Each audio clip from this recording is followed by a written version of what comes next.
All right, here we go. Episode 4 of the Short Track Radio podcast. Back again with co-host Chris Miller. Hey, everyone. And still located in Chris's grandma's, I think, spare bedroom. What is this? Spare room, yep. It looks straight out of the 1980s, wood paneling and everything. Pretty good. Nice little quaint setting. And our guest this evening is Geoff Morris from GT Motorsports. Geoff, thanks for joining us tonight. No problem. Thanks for having me. Now, obviously, Geoff drove late models at Western Speedway as well as stock cars, and is making the move over to dirt modified this season. Stepping up. Yeah. Oh, look at you. Going off island. Maybe tell us how things came about to make the move over to dirt. Obviously, you've dabbled in it a little bit the past few seasons. Yeah, it was a kind of a long, drawn-out thing that kind of happened over the last 4 years, I'd say. We've done the late models for a while. This is time for a change, and we like the dirt, and why not? It's time.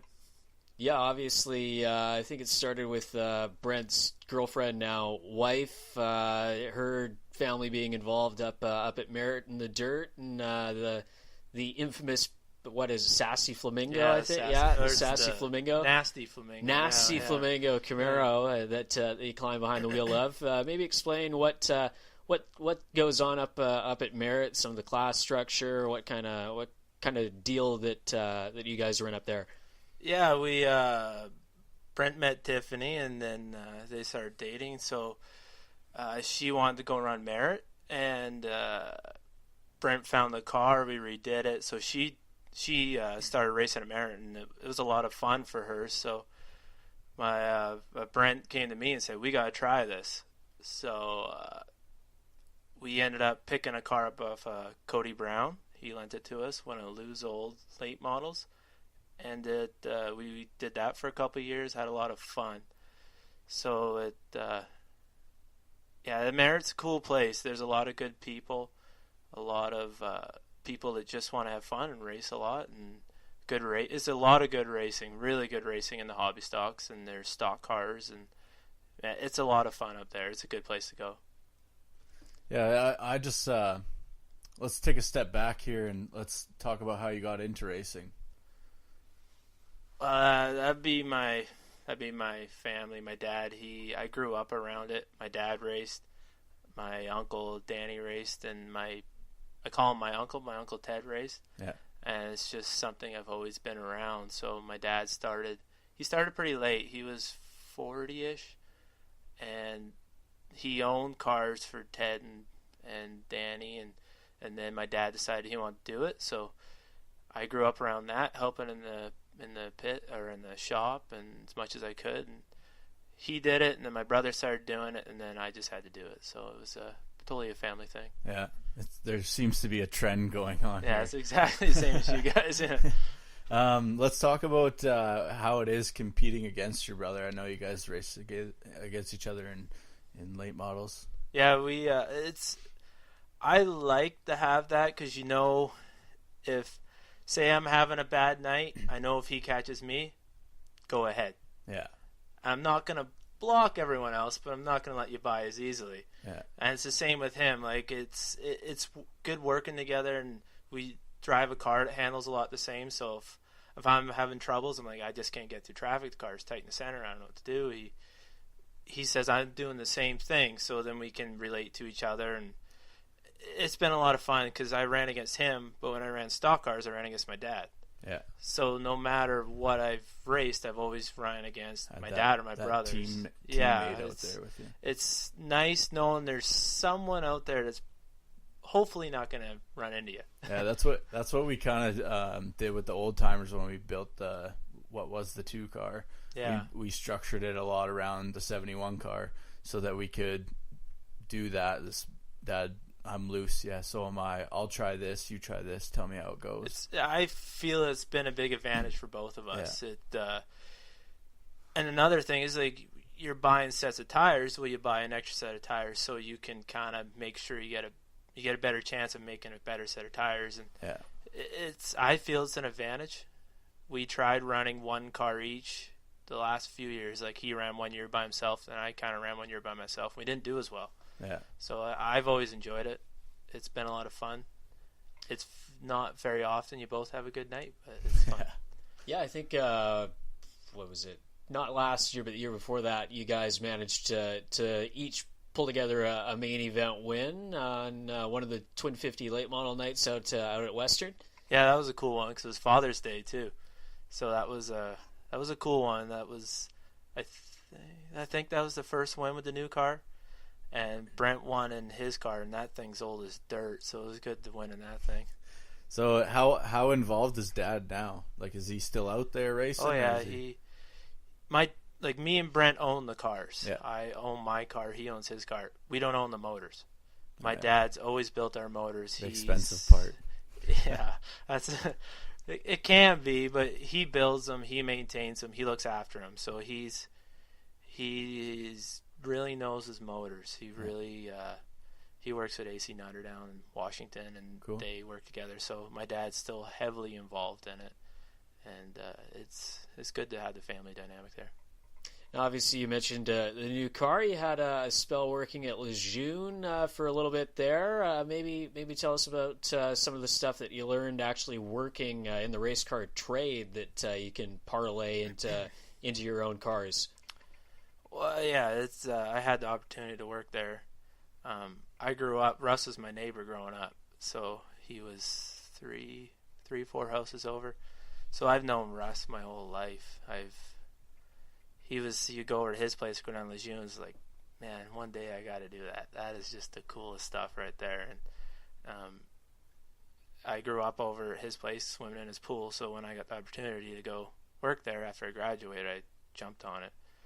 I'm pretty lucky to work with Russ and Chris Smelsley and Dieter. Like between all those guys, they've taught me pretty much everything I know. And I knew growing up I couldn't afford this stuff. So the only way to afford it is to bust your ass and do it yourself. So he taught me a lot. You'd stand there some days and just watch the stuff he makes and I have no idea how you do that. But it's cool. I went in there a couple of times and I was like blown away. I was like, whoa.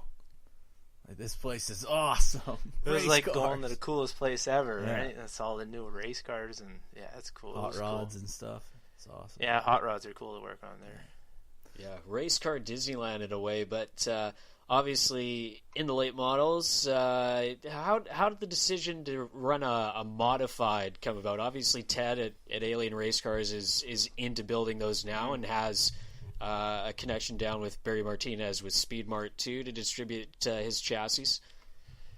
Yeah, I don't know. If you asked me 3 years ago if I'd be doing this, what are you talking about? You're crazy, but I don't know. We started racing this dirt thing at Merritt, and then Tiffany actually wanted to try running Grays Harbor and run a stock car down there, and we thought, oh, okay, that'd be cool. Like Brentwood did that with her. And they're not stock cars. They're like this weird, super duper stock car. Yeah, the Flamingo was basically a kind of a late model chassis underneath of a Camaro a tweaked. It's still a Camaro, but we built a 9-inch floater 9-inch for it, and then my dad built a motor for AC, and it's like a dart-headed, lightweight, 600 and something horsepower, stupid motor, and it's not the best one. Yeah. So me and Brent started doing that, and I was like, this is insane. Like, this is 10-inch slicks on dirt. This is just stupid. It was a lot of fun, and then you start watching those dirt modifieds. It's like, whoa, those are pretty cool. I want one of those. I looked at Brent. We're sitting in the stands like, I want one of those. And then Ted was sitting in front of us, and Lane, his son, was running in it, and he was talking to us. It was like, those are pretty cool. He's like, oh, yeah. And I was like, oh, okay. And so then we got back to Western, and there was that car sitting on their stand. I said to Brent, like, we got to get one. We got to buy that car. That's a cool car. So then just throughout the year, this last year, we had fun, but we both kind of felt it's time for a change. And with a modified, Ted's got the fastest cars in the Northwest right now. So we looked at it and it's like, well, I can make the body, I can make a lot of the parts, which would save us a lot of money. And the tires are cheaper and stuff's a little cheaper. So I'm not getting any younger, so why not make a change? It's the dirt's fun, it's hard, it's we don't understand it, so it's another thing to learn. I don't know. It's just something you always wish you could do, and now we actually can. It's like, well, let's do this. Like, this is cool. Like, it's fun. I wish we had a dirt track on the island. Unfortunately, we don't. But it would be awesome to get both sides of the story, see what the actual arguments about this whole pavement princess and the dirt guys. But careful now, we got we have somebody in transition now. Don't place Geoff in a tough spot. I don't know, it's racing's just racing. Different. It's like if I could do both, I would. I would still love to have a late model and run here and do the dirt. I just can't afford it. I had to get rid of one, and it's just cool. I don't know. It's hard to explain. It's not taking anything away from asphalt. It's just so different and it's so new. It's just like, oh, this is pretty cool. Yeah. It's like starting all over again. The excitement of I've never felt so out of place in my life. It's just unbelievable how it's just so different. And reading the track and tire prep, and it's like, holy cow, this is something different. But I think we'll learn. We got a good guy to learn with, Ted. He's been awesome with us, so it's been a lot of fun. Now, you mentioned you're trying to build the body yourself. How far along are you guys with construction of your modified? My car, I don't have my car. Ted still has. I bought Lane's car, so he's just finishing some stuff up on it. I don't have much to do on it, but we actually bought the other car Brent bought was the one from under his stands, and we did our typical, gutted it. All the tins new, cut the rear frame off, changed all suspension. So it's getting there. Just putting the body on it, and then we'll send it out to the guys at Allen Powder Coat, get it powder coated, and go from there. It's a learning thing, so it's taking a little longer, but we're getting there. So besides the ones you've already talked about, what other classes have you run in? I know you're in old timers for a bit, and then I did the old timers bit with Joe. Yeah. Hopefully he'll let me jump in it again. We'll see. But well, we'll talk after. I got some dates for you. Oh, do you? Oh, okay. I've what have I raced? I started in Claimers back when they're like V8 full cars. So I've raced Claimers. I raced minifigure 8, stock cars, Hornet cars, old timers, non-wing sprint car, late model, dirt hobby stocks, and dirt street stocks. That's a pretty and good list. Go-karts. Did you start in go-karts? No. Oh. We I started when I was 15 in Claimers just because growing up they're expensive. Yeah. We just couldn't afford it. So then when I got old enough to buy my own, that's when I started doing it after I started racing because I couldn't as a kid. But no, I didn't growing up. I never raced one. I just did when I got older. Maybe talk about a little spell in the non-wing sprint car. Had a few interesting moments in that. Yeah, I just sucked in that thing. That thing is... Yeah, it was a good opportunity from Joe. That wasn't the original plan. It was supposed to be everybody run it. We took... That's one of Chris Smelsley's old dirt cars. I think that's the car he won the E-Main at Knoxville in. And Jesse ran that because that's the car that won the first championship. I ran it quite a few years ago once, and then it's been sitting around, so we talked like, hey, Joe, let's redo it. So we gutted it and redid everything, built new body, redid all suspension, it had a Jacobs ladder and put a panhard bar in it, redid all the links, and it was good. My dad did the motor. The motor was really good, but god damn, we could not figure that thing out. I did a terrible job in it and got into some stuff, and I can't really remember. I went airborne once. Yeah, you got hit pretty hard one time. I got hit by last year or the year before. It was the year before. Yeah, when the wreck happened. I think James was in that. James was in. James was in that with Wolcott. When he rolled, yeah. Yeah, and I missed it, and somebody never lifted, and then yeah, that's pretty much it. That spooked me a bit. And my wife didn't love me in it, and my dad didn't love me in it, so that was my retirement right there from sprint cars. Yeah, it was fun though. Spectacular end, and obviously with the transition to dirt, what's the schedule looking like? Obviously hitting up Grays Harbor a few times. Yeah, we want to run Grays. Run it's the best learning track. It's a lot of room. We're gonna run Grays. We're gonna run Skagit. We want to run that Wild West Shootout if we can, where I think it's 8 races and 9 nights. We run like Coos Bay and Sunset and Willamette or Lebanon or whatever you call it, and we're gonna do as much as we can. The ferry sucks; it's expensive. Yeah. We have a lot of good sponsors that help us out. They're sticking with us, which is awesome. But we'll do as much as we can financially. It's not free. We're just normal guys. I'm just a welder, so we do side jobs and work on other people's cars. So we'll see how that goes, and we'll do as much as we can. We don't know when our first race is, but we'll see. All right, cheat sheet, here we come. Oh, here's a good one. What's your most cherished memory from the track? Like, what stands out, either whether it be a win or watching your brother win or something? Oh, that's put me on the spot there. I don't know. I had a lot of my most cherished memories. It was probably running the Katana days, with the late models or Sportsman. I think it was Katana Sportsman Series. That was a lot of fun. Those are some of my most fun times in a race car, up at Penticton and running Vernon and Agassiz, and so some of the shows here.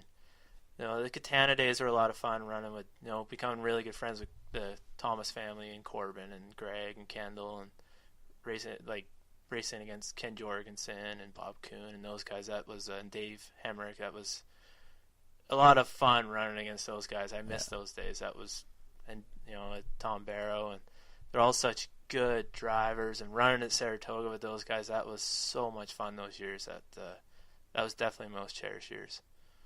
Yeah, and obviously got to travel a lot with that series as it went all over BC and experienced a bunch of different racetracks. Yeah, it was my first race in a late model was Vernon, so that's why I got into late models, was to do different stuff. It was a lot of fun. A lot of different tracks. We've been to a lot of different places. What's your favorite track of all time that you've run on? I don't know. I really enjoy Saratoga in a late model because they don't really fit. Yeah, it's not supposed to happen. It's a lot of fun. I would say, what's my favorite? Penticton.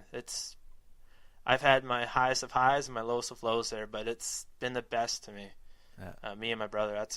I love that track. That's a really cool track to race on. Johnny and Bam Bam up there, they're good guys too. So it's a lot of fun.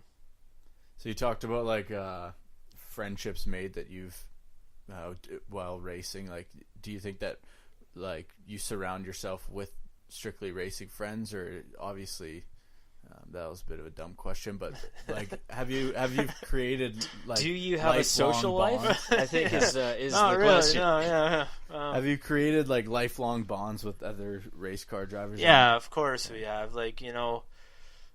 When we started in the sports, I think they were called Sportsman back then, but the Thomas family, Corbin, nobody could beat him. He was the man. So then we started running against him and started doing better, and me and Brent started, competing with him. And over the years, he's been so helpful to us. We call him, him and his family, him and his dad and all his family. They're first of all friends, and then became really good friends with them, and they end up working with us very close with Finish Line. So they were always there for us and sponsored us and helped us out and shocks and parts and whatever we need. We became really good friends with them, and Ken Jorgensen, he was a hell of a race car driver. Me and him competed for championships a couple times, and really good. I consider Ken a really good friend, and Bob Kuhn. And there's a lot of you all have common interest and you do the same thing, so you all become friends because on your weekends is when you're always there, right? So see, that's what I was going for, right there. Yeah. There we go. We've eventually found Chris's question in the answer. Yeah, so there you go. go. Yeah. So what's something that you've wanted to drive that you never actually got the chance to, or haven't had the chance to yet? I don't know. Wing sprint car? I don't know if I got the balls for that. Yeah. Well, I don't know.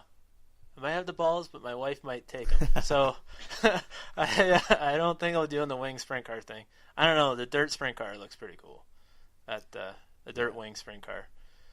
I don't know if that's any safer, but I don't know. I've never really thought of that. I've driven so much different stuff that I don't know. I'd like to run a super. I never ran a full, real super late model. I'd love to do that one time. I don't know. I honestly don't know the answer to that.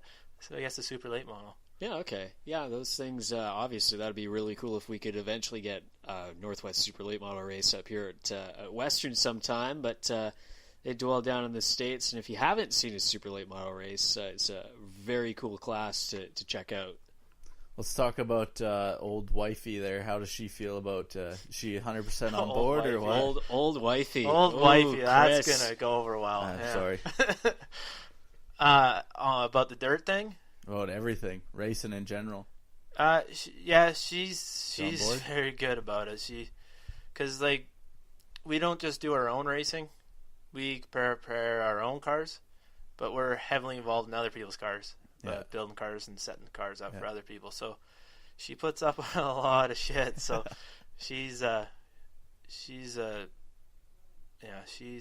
of a kind because she puts up with me and all my stuff. So. She's on board. She supports me, and you're not able to do stuff like this and get to where you've been without support of someone like that. So she's on board. She's awesome to deal with, or not to deal with, but to have behind me. One question I like to, obviously, you said this isn't free, so how does GT Motorsports get sponsors, and do you have any tips out there for other drivers? Or I'm lucky. My dad, he is just, he can talk to somebody and just I don't know. We've had Mr. Tubesteak. They've sponsored us for years. With Diane, she's been awesome, and Bob at Fennels, he's always been behind us. And I would say I'm probably not the best at promoting the sponsors, but if you do all right, they're happy, and if you give them a picture of the car and get a nice decal on the car, you just gotta treat them well. And that's what I was. Sorry to cut you off. I was right. listening to another podcast out there and on Dirt Collective, and they were talking about sponsorship, and you see a lot of guys that have kind of put a dark cloud on the racing because of they just take the money and run kind of thing. They don't treat their sponsors the way that you should treat someone that's giving you money to go do something that you like to do. Yeah, because they don't have to give you money. Yeah. So you try to treat them well. Like I'm bad for it. Like a lot of times the car looks beat up or a little ugly, and you try to get in car shows, but a lot of times you don't have time, and you do as much as you can, and just try to promote it as much as you can. My wife runs our little Facebook page, and she tries to promote as much as she can, just anything. And it's not easy to get sponsors because this stuff, money's tight, and this stuff's getting harder. But, you got to work for it a bit. And just, we have a resume we send out, and, of your accomplishments, what you've done, and where you want to go and where you want to be. And just be professional about it. You try to be professional and just be a presentable person. Yeah. I was gonna say not be a dick, but that's what I run our Facebook page for Miller Family Racing. And I think that more people, we talked to Brad Alman the other day. He doesn't have a Facebook page, but he has sponsors. So no, I'm not shitting on Brad, but let's promote. Let's be good to our sponsors. Well, I think that's huge. You got to promote the sport. That's the whole reason you guys started this. Promote the sport, promote the people, and you got to, sometimes I don't love doing it, but sometimes it's hard to promote yourself. Yeah, it's awkward it's too. Super bragging awkward. about yourself or see some of the articles people write about themselves. I'm not doing that. But you try to promote yourself a bit, and because these people, a lot of times the sponsors we have, it's not just them wanting to promote their business. They want to help you out. Yeah. And you got to let them know you appreciate it a ton. Like, people that sponsor me, I can't thank them enough, because if it wasn't for them, they're helping me pay for my tires. They're helping me get to the track. Yeah. And, they don't have to, but they want to, because they want to sponsor me and they want to help me and my brother out. So you got to promote them as much as you can. Now, last fall, you guys went down to Madeira Speedway to run their Open Late Models show. Maybe talk a bit about how your guys' weekend went down there, and probably the little bit of difficulties, as I understand, on the practice night. We skipped the 200 because we ran the local series here. We ran Agassi with the Westcar series. Did well at Agassi. We came second there. To Corbin, and then we skipped the 200 just because I wanted to save some money to go run Madeira. We actually watched it on that was it Lucas Oil TV, and Brent looked at me. He's like, "Hey, you gotta watch when he's racing." I'm like, "Oh, okay." Like, well, hell, we should go do that. Oh, okay. So we went down there, read the rules. They're really cool rules. There's no body rules, so you can run any body you want. There's no ride height rules. There's motor rules for different weight packages, but you can run a dry sump super late model motor if you want. So we kind of went with a package we thought would be good, but it was I can't remember how many hours it was. A few hours drive down there. And when I was rolling out on the track for the first practice, I'm like, the motor sounds funny. Like, we went to practice, it was fine. I'm like, the motor sounds funny. So we rolled in the track, and I'm like, it's down a cylinder. Something's broke. So you can't pull off the pits there. It's when they close the gate, you're on. So I was like, it did 3 laps. Oh shit, something's broke. So no practice.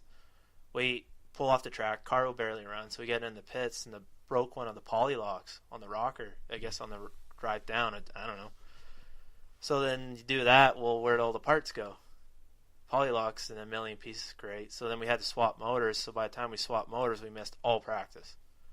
So there was 52 or 53 cars, and you're running against like Eric Holmes and Buddy Shepard and all the Jeremy Dawson's, like, okay, and all the Nake factory, like Haley Deegan and all the Nate cars, like, okay, we're screwed. This is gonna be fun. Yeah, they're all in stackers, and here we are eating bologna sandwiches and like, oh god damn it.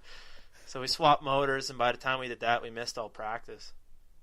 And then the next day we were slow because we didn't have we had a locker, or we didn't have a locker, we had a spool in it, and just the track was tight. We had the wrong setup, so we got better, and then we were 25th-ish in practice, 24th, maybe 22nd. Top 18 made the A main qualifying. We're like, oh yeah, I got a lot more left. So we made a change for qualifying, and I just stuffed it in the wall. Just drove it in the front stretch wall in the first lap. Like, oh, that didn't work. So I think we were like 43rd or 45th quick. And then, it was transferred through the C main. And then start the back of the B. Made it through. We got the car a lot better. We made it through, but I think we were 6th, and we had to finish 4th to make the A main, and we just ran our laps, and then they ran another 15 for $1,000, and we won that. So I think if you made the A main, if you finished 3rd, you got $1,000. So that's not bad. We didn't make it on TV, but we got $1,000 American. Yeah. So it was a lot of fun. It was a cool track. Exactly. Take what you can get, and sometimes maybe not making the A main transfer pays off in that circumstance. Yeah. The locals weren't too happy I took $1,000. I know that. Yeah, I don't blame them. I probably have a million more questions in my head, but it's off to me to pedal this thing. It's off to me. Great. Well, obviously you've raced with your brother. Any run-ins that you guys had? You guys have a Kurt and Kyle Busch moment or anything? No, we've actually never fought ever. Like growing up or anything. Only thing. Well, my family knows this wonderful story, but the only time we ever fought was when he pissed me off, and I was little, and he built a Dale Earnhardt, like a die cast or model. Yeah. And I went down the hall and I whipped that thing as hard as I could against the wall. That was the only time we ever fought. I whipped that thing against the wall. It was the most satisfying thing when I was little I ever did. But we've never fought each other. But Agassi? Me and Dave Dave Hamrick got into it together. And we both got sent to the back. So we came through. And then my brother was winning. I think there was 3 to go. And I got into him and dumped him. So I ended up winning, and he ended up hitting the wall. That was probably the only time we ever wrecked. I only dumped him once. And that was probably the only time. That's why I'm nervous to race against James, because he would do that. He'd just dump me. He would dump me for sure. Sprint car now, Chris? Is this your big announcement? That was a big announcement right there. I don't want to race against him in anything. That brotherly competition is strong in our family. See, with the late models, you're lucky because you have radios. So you know who's around you. So you usually don't run into each other. Yeah. But I can see in sprint cars being a little different. Or even in old timers. Yeah. Aggressive. Yeah. I got one question for you. Do you have like a race day routine, or when you get in the car, do you have anything like superstitions or anything like that? Not really. No? Just get really. in. Yeah, just get in. I know our good friend Joe Dardingo shows up to the track. He shows up after the heat races are over. You don't want to qualify because then you're wasting gas. Yeah. So and that makes the day nice and short. So then you get to start at the back of the heat, so you get the most out of your money to race through the field. He has a nice steak dinner at home. 6:45, he starts getting dressed. Yeah. Yeah. Joe on a race day, he hears the car. He goes on to my lap. His wife, I guess, goes on to my laps when they start practice, and then Joe wakes up as soon as they see the times coming in for practice. Yeah, I think the first few times around the old timer, I'd never done practice laps. Yeah. Sorry, I'm late. But no, Joe's good. He's got the right idea on racing. Yeah. It's have fun, have a good time, and then drink a couple beers after. It's it's the way to do it, I think. I think so. It's good because I grew up with Jesse. I like to try and get in the trophy dash, though. So, I mean, you got to show up for qualifying to do that. Usually, yeah. But you grew up with Jesse? Yeah, I grew up. I worked with Jesse at Lejeune's. Yeah. So I've known Jesse since I was graduated. So how old are you? Graduated 17? Yeah, something like that. Something like that. I don't know. It's a while ago now. But ask him. Yeah, that's true. Yeah, 17, 18. Oh, okay. Yeah. Last year for me. So. Oh, so you're just a youngin' then. Oh yeah. 18. Can't even offer him a beer yet. No, jeez, not legally. Yeah. No, not legally. But I grew up with Jesse. He's one of my best friends, so we grew up together. And so then through Jesse, I ended up meeting his dad, Joe, and Joe's. Between those two, it's a pretty good time most of the time. Yeah, we've had some good times. There's some stories you can't tell on here. Well, we could, but we have to explicit content. Yeah, that'd be your first explicit show. Yeah. Yeah. Well, maybe talk. You said spotters and having somebody in your ear. Maybe talk about racing with somebody talking pretty much through most of it. Do you get used to it after a while, or do you like it quiet? I like it pretty quiet. I don't like someone to tell me what to do. I've been very lucky. Like I have Ted Cooper. Yeah. He's my uncle. He's family.